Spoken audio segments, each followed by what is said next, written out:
8 years. 38 years. Thank you, Lord. Sino sa inyo dito ngayon ang 30 years old? Pwede bang tumayo kayo? 30. Sino ang mga 30 years old? Tumayo at kumaway. Kaway-kaway. That was my age when we started day by day. 30. At ngayon po ako'y 35 na. Nagsimula po tayo sa Riyadh, Saudi Arabia. Bawal na bawal ang Bible study. Bawal na bawal ang pagtitipon ng mga ganyan. And we started the Bible study. 3 po kami. Pagkatapos, in 1 week, naging 7. In 2 months, naging 70 mahigit. And in 2 years, we were running 7 full-blown churches, administering 38 groups within Saudi Arabia. Salamat sa Panginoon. At nung pangalawang taon, we registered dito sa Maynila as an independent congregation dahil yung mga pamilya ng mga nasa Riyadh doon, gusto nila na maging isang congregation talaga. At yan po ang naging simula ng ating mga gawain. Hanggang ngayon ay nandito na tayo. We commemorate 38 years since we started this work at napakarami na pong naging pagpapala ng Panginoon sa ating lahat.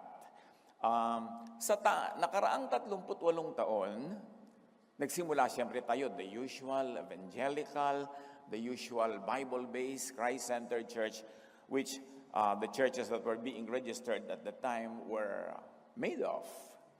At sa nakaraang 38 taon, nagkaroon po tayo ng dalawang major turning points sa ating pananaw, sa ating theologizing at sa ating pagsamba. Una, yung cultural redemption, na ipinamulat sa atin ng Espiritu ng Diyos na ang lahat ng tao sa daigdig, lahat ng kultura at mga lahi ay dapat malayang sumamba sa pamamagitan ng kanilang kultura, ng kanilang mga awit, sayaw at tugtog. At kumawala tayo, humulagpos tayo sa kulungan ng Western-controlled liturgy. Humulagpos tayo sa kulungan ng only Western music, only Western style, ang banal na musika. At yan ay ipinagawa sa atin ng Espiritu ng Diyos matagal na. At hanggang ngayon, ay pinagpapatuloy natin at natutuwa tayo na marami naman tayong mga kapatiran among the Bible-based Christian churches na naunawa ito at sila man ay humuhulagpos na doon sa pagkakakulong na parang dapat American o Western style lamang ang worship.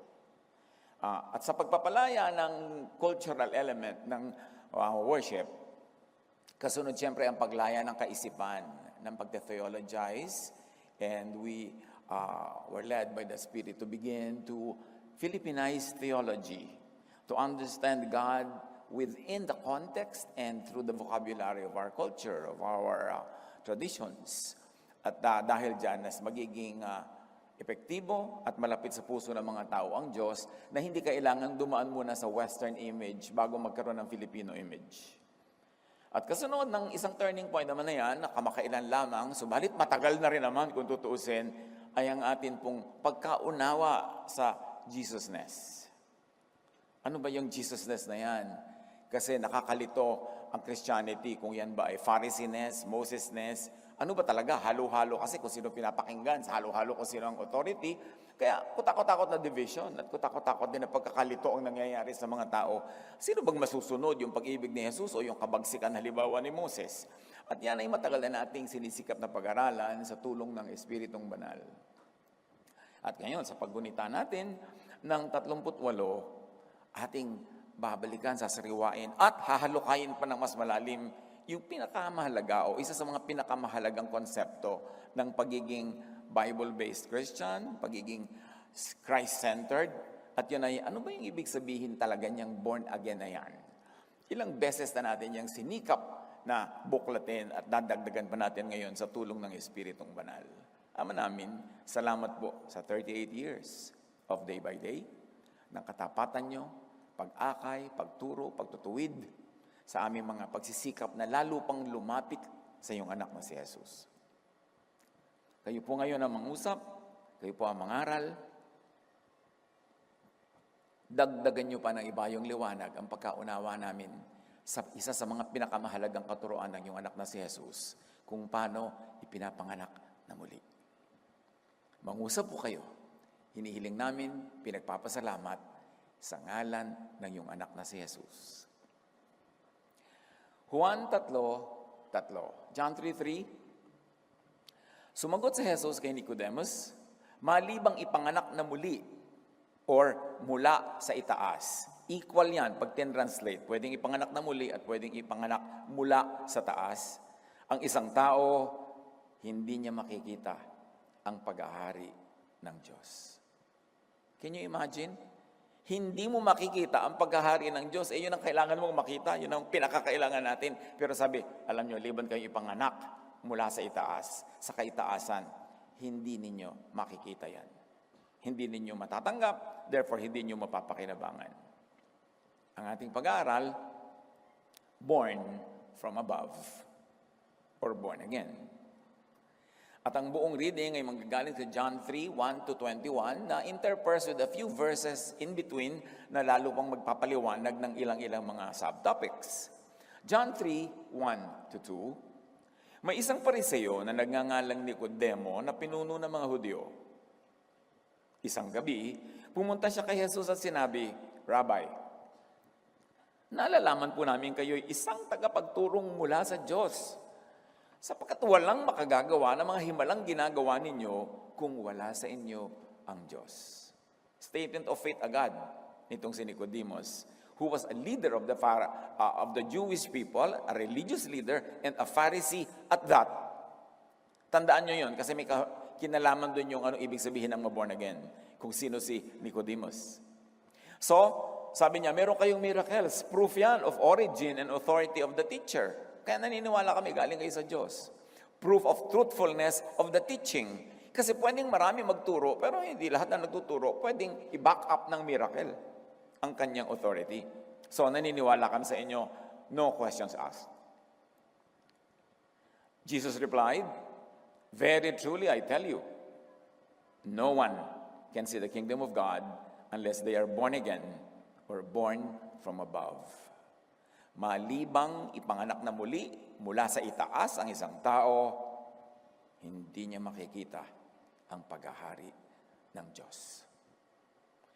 So to be born again, to be born from above, means to be born from another dimension. A higher dimension is to see the kingdom of God.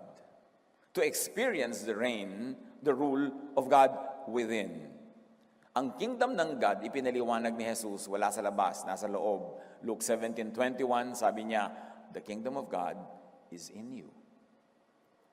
So yung kingdom of God na nasa atin ay hindi yun mabubuhay, hindi yun mabibigyan ng buhay, hindi yun mararanasan kung hindi ipapanganak na muli o ipapanganak mula sa kaitaasan. So the kingdom of God is inside you, means in your heart and in your mind.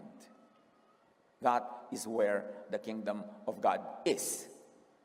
Wala yan sa mga templong bato, wala yan sa mga bundok, wala yan sa mga lugar-lugar, wala sa mga ulap. Sabi ni Jesus, the kingdom of God is in you. And you will never see this. You will never experience it unless you're born again. Unless you are born from above. To see the kingdom of God, kailangan mo nang may mangyaring supernatural change. To be reborn, that leads to seeing. To be reborn is to see. Paano mo ngayon malalaman kung sino na totoong born again? Kasi lahat nagkiklaim, nung ganung July 4, 1975, na born again ako. Tinaas ko yung kamay ko, na born again ako. Ano ngayon ang patunay para malaman nating totoo? Kasi sabi, kailangan may patunay. Balik muna tayo sa usapan nung dalawa. John 3:4.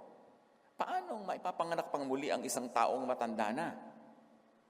Makakapasok pa ba siya sa sinapupunan ng kanyang ina para muling ipanganak? Tanong ni Nicodemo. Sagot naman ni Jesus, malibang ang isang tao ay ipanganak sa pamamagitan ng tubig at ng Espiritu, hindi siya makapapasok sa karihan ng Diyos. No one can enter the kingdom of God without being born of water and the Spirit. And the Spirit may also be translated as wind. In other words, no one can see the kingdom of God unless one is born in a spiritual way. Si Nicodemus, ang tinutukoy niya is born in a physical way. Kaya sabi niya, paano papasok ulit sa sinapupunan ng isang ina ang matanda na?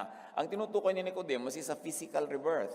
Sabi ni Jesus, hindi physical rebirth ang pinag-uusapan, spiritual rebirth. A kind of birth that is above us, beyond us, transcendent. Ang taong ipinanganak sa laman ay laman, sabi ni Jesus. At ang ipinanganak sa espiritu ay espiritu. Huwag kang magtaka sa sinabi ko sa iyo. Kayong lahat ay kailangang ipanganak na muli or mula sa itaas. Kailangan kayo lahat maging mga bagong nilalang. Just being as you are, you cannot enter the kingdom of God. You cannot see the kingdom of God. Anong kailangan? Maging bagong nilalang. You should be new beings, new creations. May ignore ang kahulugan nito eh. Akala lang natin yung basta't symbolic lang. Pero may tinutukoy talagang bagong nilalang. Kailangan mayroong maging bago. At bagong nilalang na mayroong new mind and heart. New thought and feelings. Siyempre, mind is thought, heart is feelings. New thought and feelings, meaning a new dimension, a new energy, a new wave, a new frequency. If you want to understand the new creation in quantum physics terms, a new spirit. And let us be clear about this. The mind is not a thought factory. The mind is a thought receiver and transmitter. Hindi ka umiimbento ng mga thoughts in your mind. Ang mind ay tumatanggap ng thoughts from the Spirit. Kaya pag nagkaroon ka ng bagong mind, bagong pagkatao, napapalitan yung receiver. Nakakatanggap ka ng mga frequencies na dating hindi mo natatanggap. Kaya yung tunay na naboborn again, may mga naiintindihan yun na dati hindi niya kaya maintindihan. At yung hindi tunay na naborn again, meron siyang hindi maiintindihan dahil hindi naman nabago ang kanyang mind, ang kanyang frequency, ang kanyang capacity to receive thought from the universe, from God Himself. Di ba? Kung minsan isip kayo ng isip ng solusyon sa isang problema, kung ano-anong ginagawa nyo, kaisip, di nyo maisip. Tapos, mamaya, nagkakape lang kayo, o naliligo, biglang sumulpot sa utak nyo yung solusyon, hindi nyo naman inisip. Kasi ang tunay na kaisipan ay ipinagkakaloob. Ito ay natatanggap. At ang isip natin ay tagatanggap, hindi tagaisip. Kaya yung isip mo dapat bukas para tumanggap. At pag na-born again ka, bumubukas yung isip na yon para tanggapin ang mga mensaheng dati hindi mo kayang tanggapin o maunawaan. Kaya pag tunay na na-born again na isang tao, tunay na ipinanganak mula sa kaitaasan, may mga iba siyang maiintindihang mga spiritual things and teachings na dating hindi niya kaya maunawaan. John 3:8, umiihip ang hangin ng spirit kung saan ito nais at naririnig mo ang ugong nito, ngunit hindi mo alam kung saan ito nanggagaling at kung saan pupunta. Ganon din ang bawat ipinanganak sa Espiritu. Nararamdaman mo pero hindi mo nakikita. Hindi mo alam kung saan nanggaling, kung saan pupunta. Basta alam mo lang, nandyan. So huwag nang pakaisip-isipin. Dahil sabi na ni Jesus, hindi yan kaya maintindihan. No one has ever gone to heaven and returned, but the Son of Man who lives in heaven has come down from heaven. Ang sino mang sumasampalataya sa Kanya ay magkakaroon ng buhay na walang hanggan. So, pinag-uusapan dito yung pagiging born again, at ngayon ay buhay na walang hanggan, at pagsampalataya, paniniwala. Jesus is eternal and spiritual life. Ang sino man daw ang mananampalataya kay Jesus ay nagkakaroon ng buhay na walang hanggan. Eternal life is given to those who are born again, who are born from above. And again, let me redefine. Hindi lang kung nagtaas kayo ng kamay o yumuko o umusal ng dasal na born again na. Akala ng iba, ganun eh. Well, it can happen kung ginawa nila yon. Pero kung hindi kasama yung tunay na pagbubukas ng loob sa katuruan ni Jesus, parang seremonya lang yun nangyari at ritual. Hindi naman talaga nagkaroon ng tunay na rebirth. But eternal life is given to those who are really born again from above, meaning who believe in Jesus. Kinakalibrate na natin ang ibig sabihin ng faith, ha? Di ba? Faith saves. And what is that? Faith in Jesus. Hindi basta faith. Kailangan faith in Jesus. Eternal life is given to those who believe in Jesus' message through and enough as to change one's mind about God and the Jewish law that Jesus came to destroy, update, and reinterpret. Now, the plot thickens. Di ba kailangan magkaroon ka ng change of mind?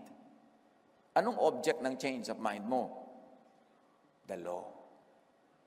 Bakit sinasabi natin that ang pagiging born again is to be born again from the law to grace?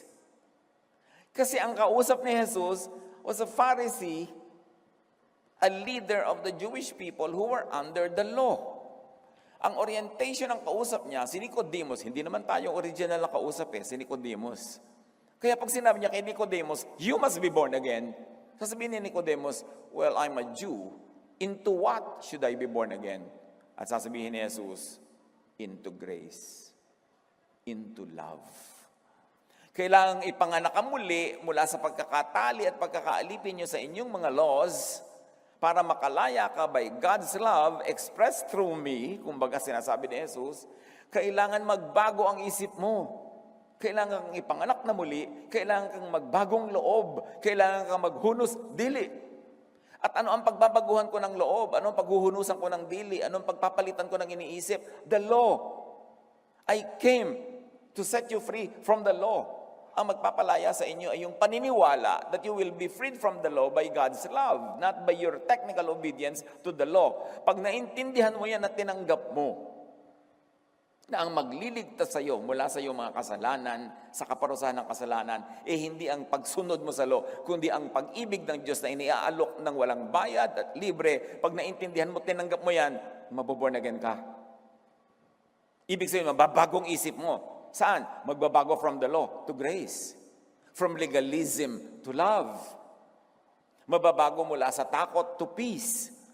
Magkakaroon ka ng paghahari ng Diyos. Kasi dahil hindi ka natakot sa law, hindi ka na under the law, tinanggap mo ang pag-ibig ng Diyos, pagpapatawad ng Diyos, ang maghahari na sa iyo ngayon ay kapayapaan, katahimikan. Kaya makikita mo ang kingdom of God, the kingship of God, the rule of God, which should be characterized by peace and rest and love.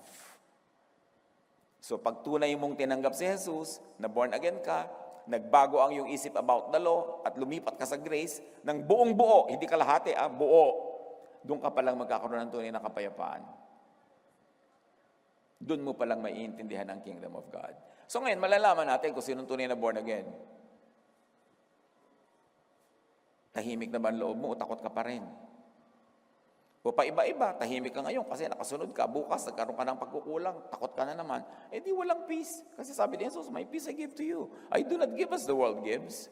Teka, sasabihin ni Jesus, magkaintindihan tayo, na born again ka ba talaga? Tinanggap mo ba talaga ako? Opo, tinanggap ko po April 4, 1975. Kung tinanggap mo ako, ang daladala ko grace, ang daladala ko love, ba't ang bit-bit mo law? Linawin mo sa utak mo kung anong tinanggap mo. O kung tinanggap mo nga ba ako. Tatandaan natin, yung born again na yan, ang kausap, has to be born again from the legal and religious system of Israel. That was Nicodemus. And all the people represented by him. Kaya yung you doon, plural You all should be born again. Hindi yung you alone. Hindi ikaw, kundi sa Tagalog, kayo. Sa English kasi, you lang yung ikaw, tsaka yung maraming kayo Kailangan maintindihan. Eternal life is given to those who accept Jesus, meaning who accept grace, and accept it enough as to accept His teachings on the law and on Pharisees. It's a new mind. It's a new receiver. Pag tunay na intindihan ang mensahe ni Jesus ay, God loves you, ako na magbabayad ng lahat ng kasalanan ninyo. Tanggapin ninyo itong walang bayad na kaligtasan. Sa mga pagkakasala nyo noon, ngayon at bukas, sagot lahat yan, di magkaka-peace of mind ka. Doon mo palang mauunawa ang kingdom of God. So maraming born again daw sila, pero ang totoo, nabubuhay sa takot, nabubuhay sa pananakot. Mag-isip-isip kung totoong born again. Kasi sabi niya, unless you are born again, you cannot see the kingdom of God. Ang laki ng nakataya. kung born again talaga or not. At yung born again, hindi yan membership ha. Oy, kami born again, kayo hindi. Wala sa membership yan. Maraming nasa born again churches, hindi naman talaga born again dahil hindi pa sila born again from the law to grace. Under the law pa rin. At in fact, ito yung sad. Ang kausap niyan si Nicodemus, he is under the law. He must be born again from the law to grace. Tapos yung mga hindi naman Jew, tulad natin, hindi naman tayo Jew. We were never really under the law. Sila yan, law nila yan scripture nila yan. Tapos ngayon, nung na-born again, doon pa nakisali sa law. Kung kailan pa nag-Bible, na-born again, lumapit kay Jesus, pero hindi lang si Jesus ang tinanggap. Tinanggap din, ninulun din lahat yung law ng Israel. Kaya ngayon, litong-lito. Yun ang under the law, pinalaya na sa law. Yung wala sa law, sasali ka pa, saling pusa. Kaya maraming Christians, lito. At isa yung dahilan, kung bakit may bago tayong nickname, although officially, ang pangalan pa rin naman natin talagang Day by Day Christian Ministries. Pero yung word kasi na Christian, nakakalito na Kasi sa Christian, kasama yung law. Sa mga traditions ng most Christian churches, nandun yung law at nandun yung grace magkahalo. Parang Tuesday ngayon, law. Wednesday bukas, grace. Yung nakakalito. Kaya para luminaw, ginawa nating Day by Day Jesus Ministries. Ibig yun, dun lang tayo talaga sa grace. Kay Jesus lang. Dahil free na tayo from the law. Hindi yung, naging kulto na tayo, na iba na tayo, tinanggal yung word na Christian. No, we are clarifying. We are focusing purely on the teachings of Jesus. And the teachings of Jesus will be our standard. It will be our filter through which all other teachings will be passed through. Kung may mga teachings yung Jewish scriptures na papasa kay Jesus, di tuloy. Basta hindi kontra kay Jesus. Pero yung hindi napapasa kay Jesus, yung in-invalidate na ni Jesus, kinancel na ni Jesus, hindi na tayo magpapakahirap na sundin yun kasi nga, you must be born again from the law. And it must be clear. Eternal life is given to those who become one with Jesus in spirit, meaning in mind and heart. Sabi ni Jesus sa Luke 11:23, whoever is not with me is against me.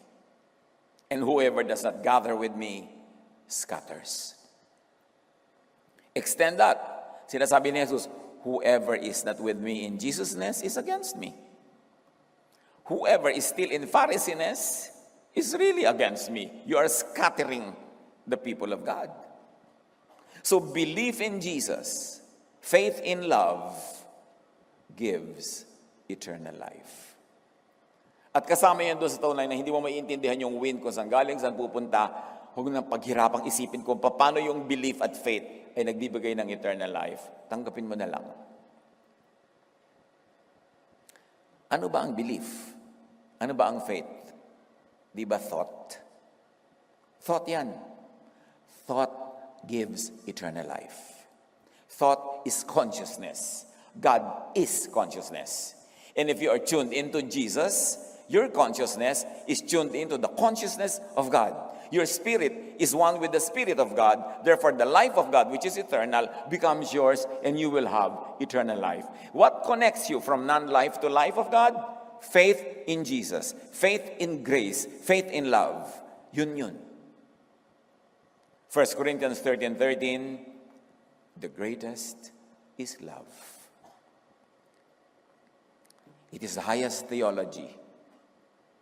Kaya sabi ni Paul, ipasunog ko man ang katawan ko sa pagre-religyoso ko, kung wala akong pag-ibig, baliwala. Bigay ko man lahat ng idodonate ko, kung wala akong pag-ibig, baliwala. In other words, love is everything. And yet, so many people become very unloving sa giyera nila ng mga doktrina. Mas tama ang doktrina ko, babariling kita, sisiraan kita, wawasakin kita, kasi mas tama ang doktrina ko sa iyo. Sabi, the greatest is love. Kung hindi ka loving, baliwala lahat yung doktrina mo na yan. The greatest is love. Kaya, mga kapatid, kung nalilito pa kayo kung ano-anong doctrine, kasi agaw-agawan ng mga Kristiyano, kanya-kanyang verses, batuhan, love na lang. Because you can never go wrong with love. Ang dami-daming teachings about God, ang dami-daming interpretations about God, but there is one thing sure, all the time, every time, eternally, that God is love. You can never go wrong when you are loving and when you just apply love. Love na lang. Hindi naman solve yan. 2,000 years of Christianity, wala namang na-solve. Awayan ang awayan. Kaya dumating si Jesus. Sabi niya, at sabi ni Paul, love is the greatest. Now, back to the story. John 3:16. Sapagkat gayon na lamang ang pag-ibig ng Diyos sa sangkatauhan, kaya't ibinigay niya ang kanyang kaisa-isang anak, upang ang sinumang sumampalataya sa kanya ay hindi mapahamak, kundi magkaroon ng buhay na walang hanggan. Sampalataya, buhay na walang hanggan. Something mysterious happens when you believe, you connect to the life of God, and that life becomes yours, and you inherit eternal life. John 3:17-18. God sent His Son into the world. He did not send Him to judge the world guilty, but to save the world through Him. People who believe in God's Son are not judged guilty. Kakambal yan, ang paborito ng marami na John 3:16. Kasunod, 17 yan. Pero hindi yan itinuturo. Bakit? Siguro 95% kasi ng lahat ng Christian preachers ang itinuturo judgment. Ang ipinapanakot, judgment.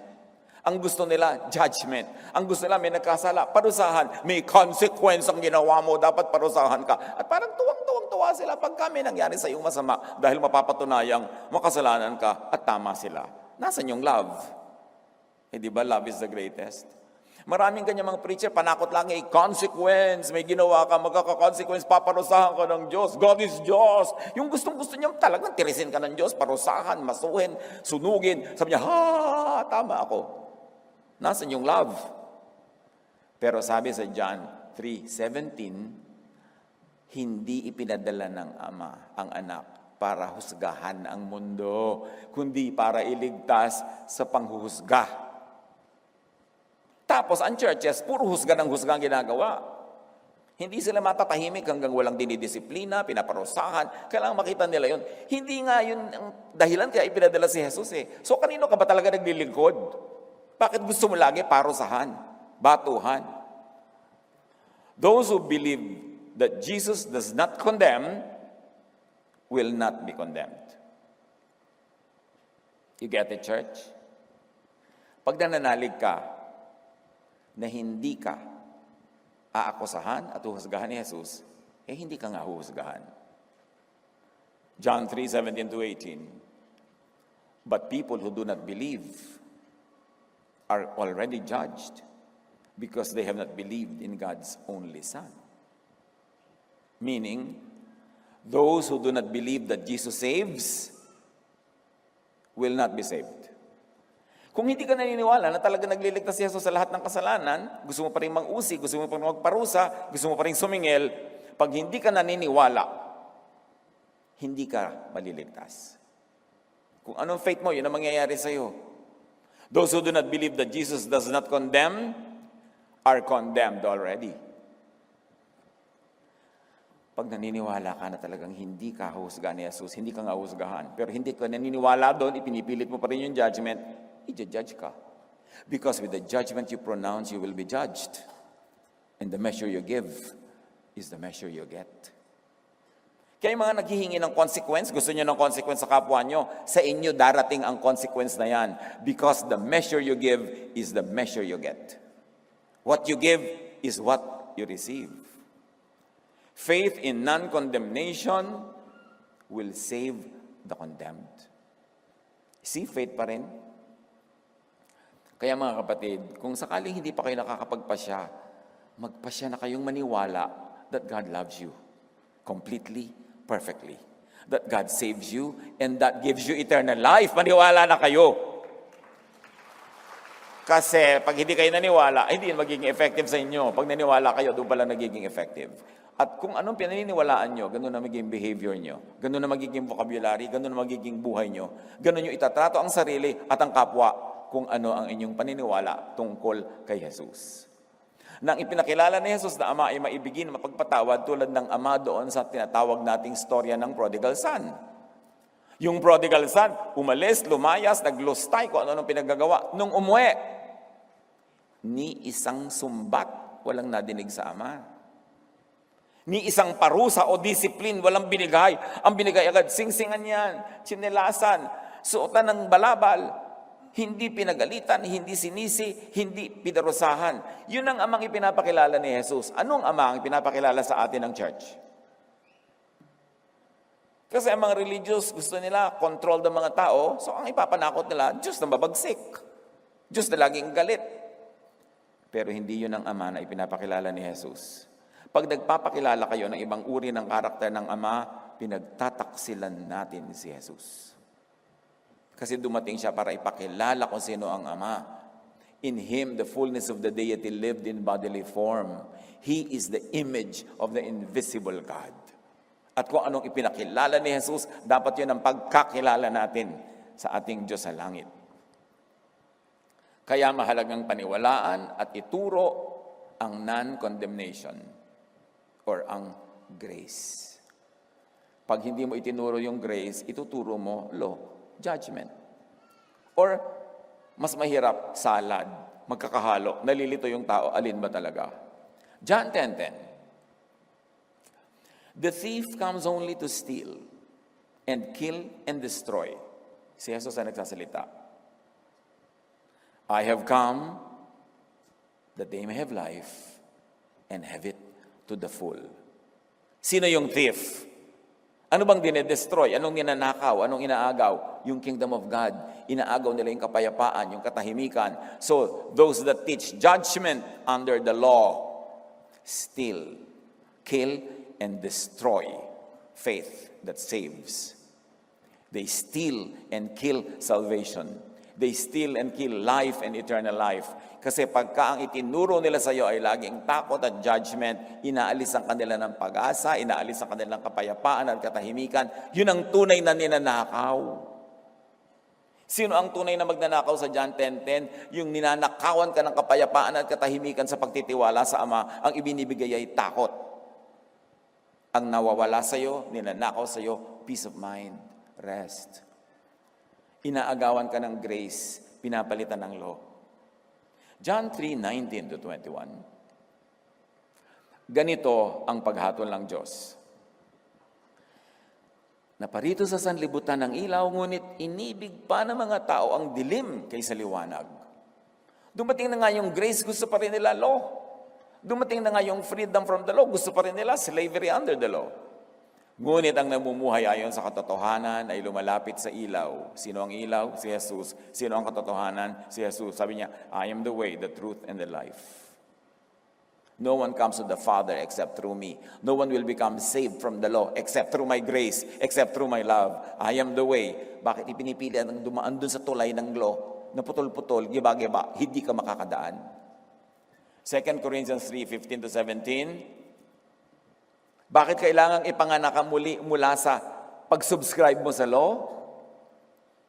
Kasi unless ipanganak ka muli, hindi mo makikita, hindi ka makakakita, mananatili ka sa dilim, mananatili kang bulag. 2 Corinthians 3:15-17. Yes, even today, when they read the law of Moses, there is a covering over their minds. But when someone changes, and may I add in parentheses, his mind, and follows the Lord in love and grace, that covering is taken away. The Lord is the Spirit. Where the Spirit of the Lord is, there is freedom. Sign of being born from above, freedom from the law. Living as a citizen of heaven, free from the law. It's a major change.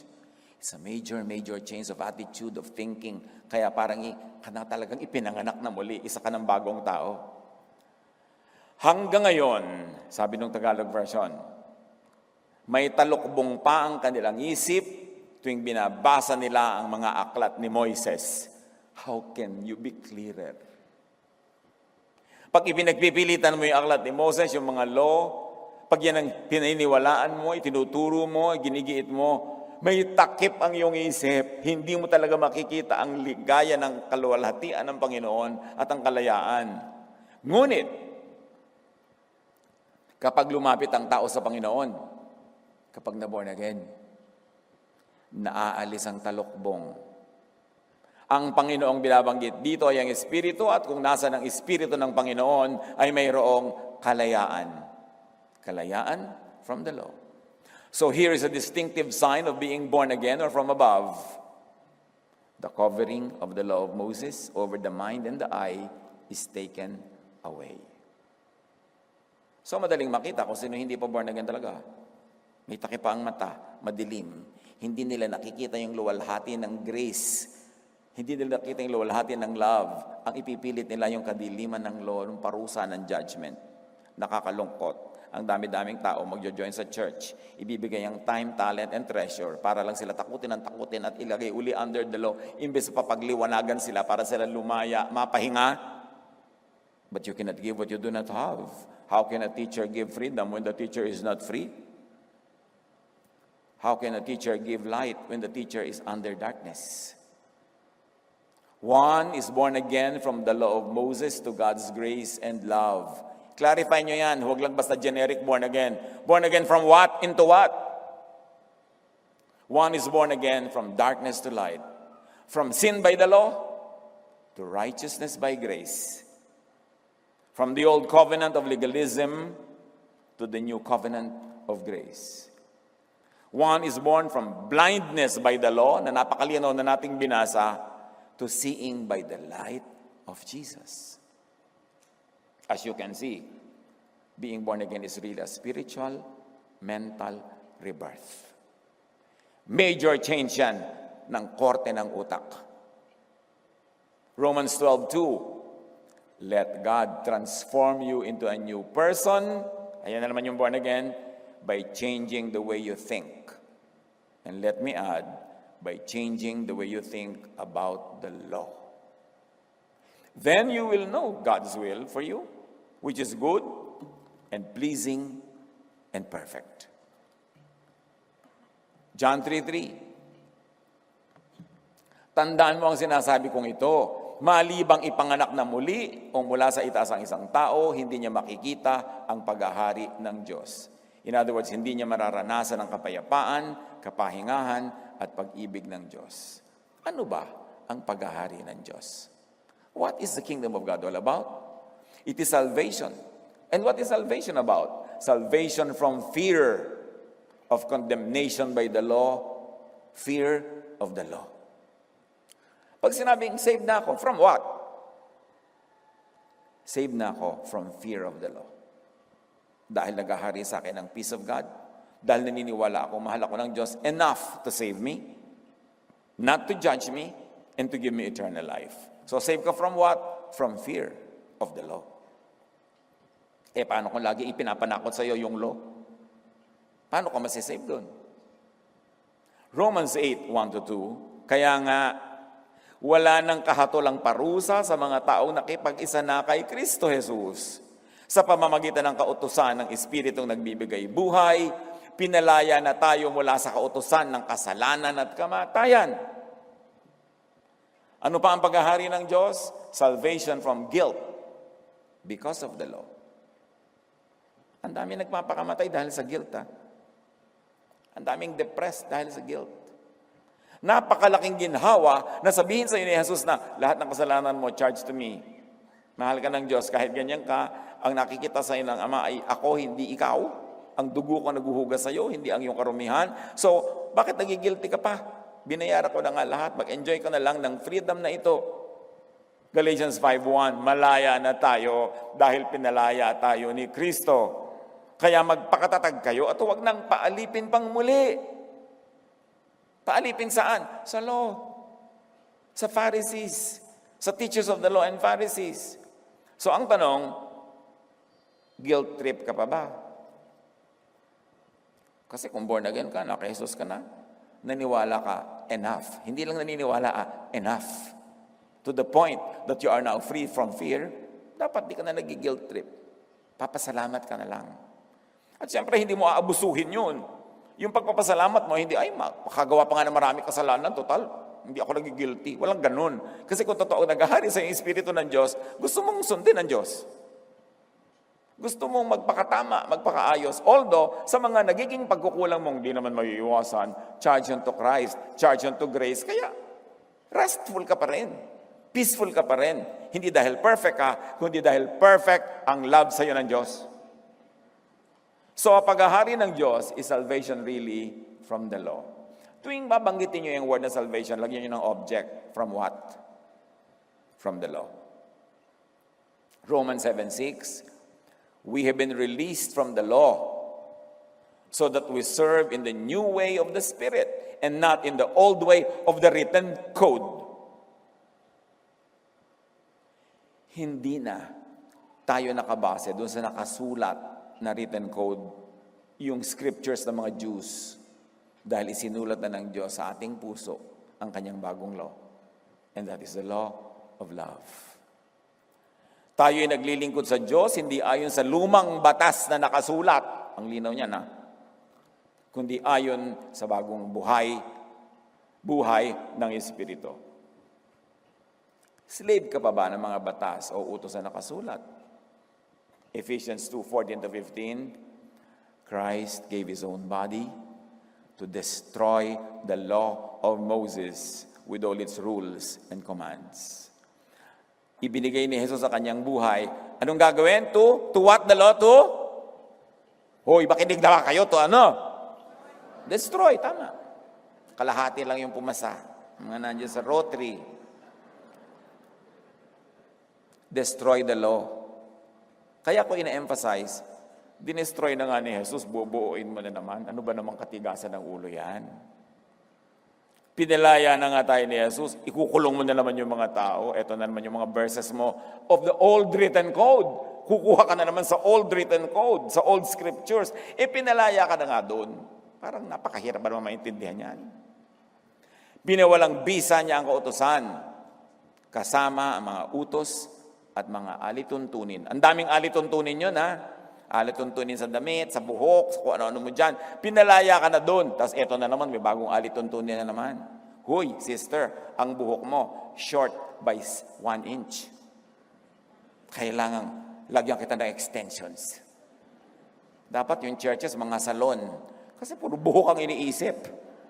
Bawal ang ganitong kulay, bawal magkulay, pero yung black pwede. Pero bakit yung yellow hindi? Ano pinagkaiba sa color wheel? Ang dami-dami mga cheche-bureche na mga Pharisees. Pinalaya na tayo ni Jesus doon. Huwag na kayong paalipin pa. Paghahari ng Diyos is rest from slavery to the law. Romans 6:14, you are not under the law, but under grace. Unawain naman natin ibig sabihin to be under grace. Di ba, grace period lang nga, may utang ka, pwede mong hindi bayaran kasi grace period. Period lang yun. Ito, grace, eternal grace. Pagka naunawa natin yan, tatahimik ang buhay mo Natatakot ka sa iba, baka mo abusuhin, baka magwala ka, baka magwalang hiya ka kasi under grace ka. Meron ba namang tunay na tumanggap kay Jesus na magwawalang hiya dahil under grace? Guni-guni yun ng mga walang tiwala sa Espiritu Santo. Pinaghaharian ka ng Espiritu Santo, matatakot sila na baka magwala ka. Anong palagay nila sa Espiritu Santo? Ibig sabihin, they lack faith in what the Spirit of God can do. Kayo'y wala na sa ilalim ng kautusan, kundi nasa ilalim ng kagandahang loob ng Diyos. So, slave, pagod ka pa ba under the law? Ang paghahari ng Diyos ay peace because of freedom from the law. Paulit-ulit tayo para talagang lumubog sa malalim na bahagi ng ating utak.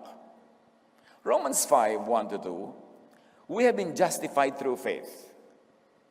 We have peace with God through our Lord Jesus Christ. The mind governed by the Spirit is life and peace. Mayroon na tayong mapayapang ugnayan sa Diyos. Tinamasa na natin ang kagandahang loob ng Diyos. Kaya ang tanong, born again, at peace ka na ba? Ang paghahari ng Diyos is the reign of love, not the reign of anger. Ang dami-daming napaka-dogmatic sa doktrina, napakalakas ang paninindigan, pero puro galit, puro muhi, puro puot. Ibig sabihin, hindi born again Kasi ang proof, pinaghaharian ka ng Diyos, meron kang peace, meron kang love. Kailangan magkaroon ng pagbabagong loob, pagpapalit ng isip from the law to grace para maranasan ang paghahari ng Diyos, maligtas sa takot at pagod, malasap ang kapangyarihan at kapayapaan. Pinaghaharian ka na ba ng kapayapaang ito?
To be born again, born from above, kailangan ng pagbabagong loob. Paghuhunos dili, pagpapalit ng isip. Romans 12:2, do not conform to the pattern of this world, which is under the law, but be transformed by the renewing of your mind. Hayaan niyong baguhin ng Diyos ang inyong pag-iisip upang maunawaan ninyo ang kanyang kalooban. Again, the mind as receiver. Kailangan yung utak natin mapalitan para makareceive siya ng mga frequencies na dating hindi niya nare-receive, hindi niya naiintindihan. It happens when you truly believe in Jesus. That is where the miracle happens. Pagbabago ng isip tungkol sa law. Galatians 3:23-25. Ito, namnamin nyo mga kapatid, yung mga mahilig pa sa law hanggang ngayon. So the law was our guardian until Christ came. Pansamantala lang nabantayan hanggang dumating si Jesus. Ibig sabihin, nung dumating si Jesus, tapos na. Now that this faith has come, we are no longer under a guardian or under the law. Bago dumating ang panahon ng pananampalataya, the age of grace, tayo'y nakakulong sa kautusan, age of the law. Hanggang sa ang pananampalatayang ito kay Kristo ay mahayag. Ngayong dumating na ang panahon ng pananampalataya, wala na tayo sa ilalim ng taga-disiplina or ng law o ng guardian. A distinctive sign of being born again from above, the covering of the law of Moses over the mind and the eye is taken away. Naiintindihan na niya yung grace. Hindi na niya nilalabanan, hindi na niya nire-resist. Tinatanggap na lang at ipinagdiriwang. Binasa na natin, ulitin lang. 2 Corinthians 3:15-18. Even to this day, when Moses is read, a veil covers their hearts. So gusto mong huwag kang magkaroon ng veil, huwag yun ang basahin mo. Because when Moses is read, a veil covers the heart. But whenever anyone turns to the Lord, to grace, to love, the veil is taken away. Now, the Lord is the Spirit, and where the Spirit of the Lord is, there is freedom. Yun ang proof na natanggal yung veil. May freedom. At nagbibigay din ng freedom sa kapwa. Hindi kinokontrol ang kapwa, hindi tinatakot, hindi kinukulong. Hanggang ngayon, may talokbong pa ang kanilang isip tuwing binabasa nila ang mga aklat ni Moses. Ano nga mangyayari kung lagi yun na binabasa mo? Di lagi kang matatalokbungan. Ngunit kapag lumapit ang tao sa Panginoon, naaalis ang talokbong. Ang Panginoong binabanggit dito ay ang Espiritu, at kung nasa ng Espiritu ng Panginoon, ay mayroong kalayaan. Isang distinctive yan ng mga tunay na nasa Panginoon, may kalayaan. Hindi puro bawal, puro do's and don'ts. Nakikita na ba na tinapos na ni Jesus ang law and judgment? 2 Corinthians 4:3-6. Ito pa, isadamdamin nyo dahil napakabigat ng kahulugan. And even if our gospel of grace and love and freedom from the law is veiled, even if our gospel is veiled, kung ang atin mga magandang balita ay may takip, it is veiled to those who are perishing.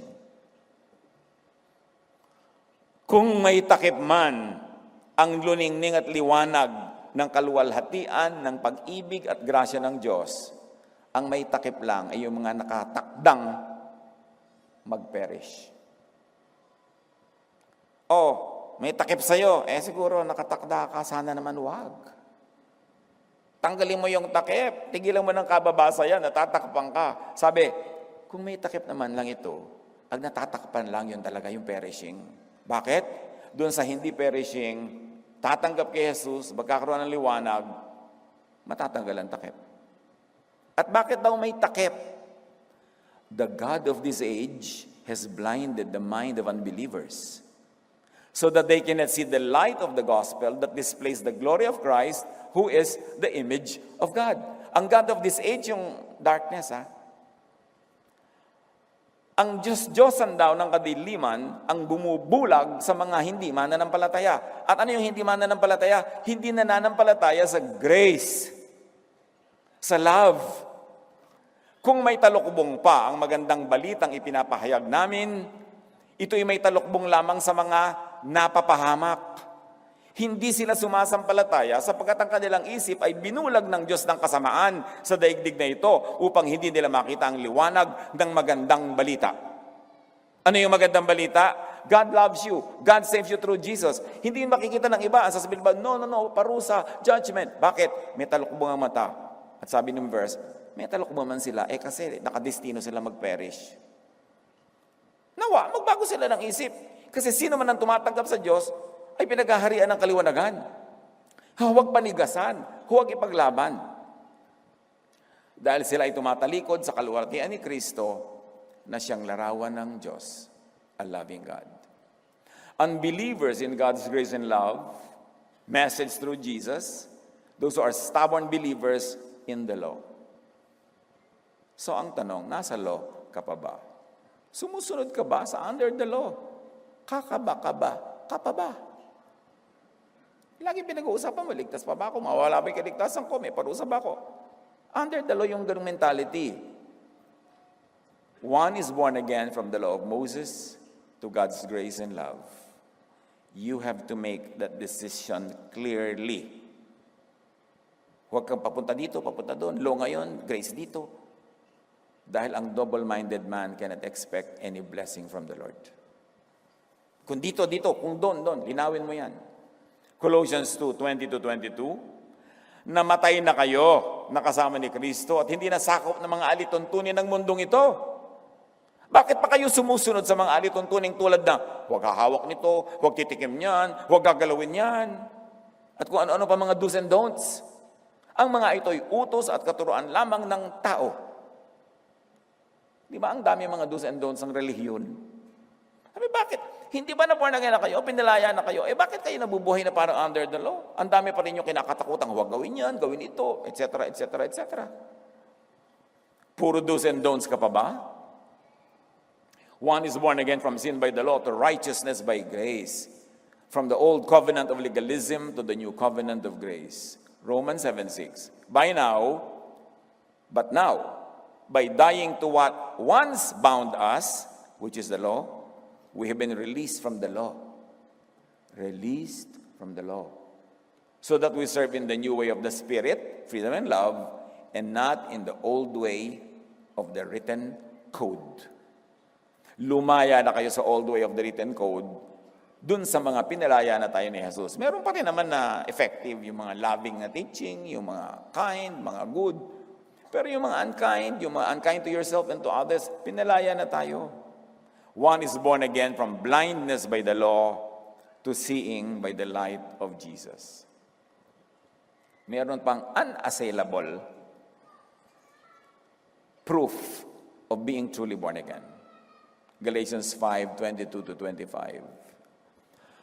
Subalit ang bunga ng Espiritu ay pag-ibig, kagalakan, kapayapaan, pagtitiyaga, kabaitan, kabutihan, katapatan, kahinahunan, at pagpipigil